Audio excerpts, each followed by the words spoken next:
اے میرے صحابہ،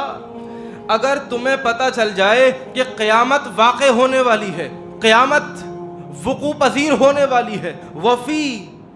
یدی احدکم فصیلۃ، اور تمہارے ہاتھ میں کھجور کا ایک پودا ہو، منظر کیا ہے کہ قیامت قریب ہے، قیامت واقع ہوئی سو واقع ہوئی،